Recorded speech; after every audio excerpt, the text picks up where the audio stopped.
سنیے، ہندو دھرم کا ایک دیوی دیوتا جس کا نام میں بار بار نہیں لوں گا، ایک بار لے رہا ہوں، یہ مفتیان کرام بیٹھے ہیں، نقل کفر نباشت، جی ان کی کتاب، ان کا ایک دیوی دیوتا، دیوی کا نام پاروتی، دیوتا کا نام مہادیو، اب بار بار نہیں لوں گا، ان کی کتاب سے جب تک سنا رہا ہوں، نام ایک بار لے لیا سمجھتے جانا، یہ دونوں اسی لنکا کے پہاڑ پر گھومنے گئے، یہ ان کی کتاب بتاتی ہے، جب یہ گھومنے گئے دیکھا کہ پتھر پگھلا ہوا ہے، کہہ دو نا سبحان اللہ، دیکھا کہ پتھر پگھلا ہے اور پتھر پہ پاؤں کا نشان ہے، اس نے کہا کہ صاحب یہ پتھر کیسے پگھل گیا اور اس پہ آدمی کے پاؤں کا نشان کیسے آیا؟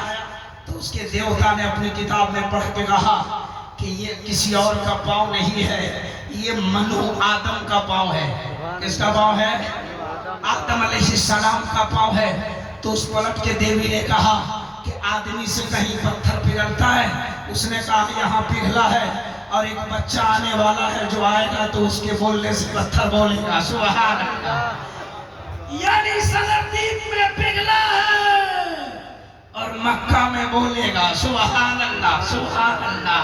کہا کہ آدمی سے کہیں پتھر پگھلتا ہے، کہا یہاں پگھلا ہے وہاں بولے گا۔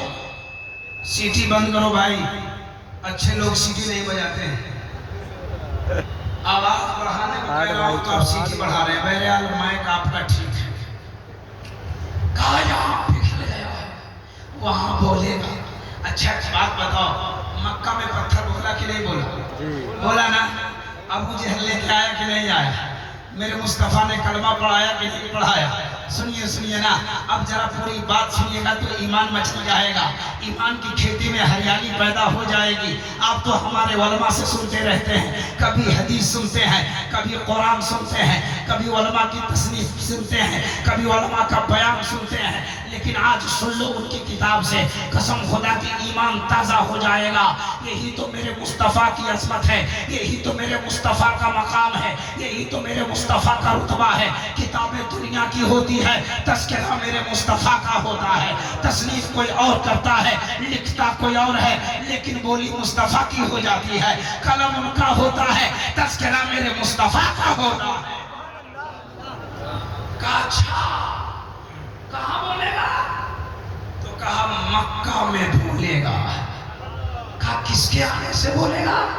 کہا سنبل گرام مکھی شہ برہمانہ شہ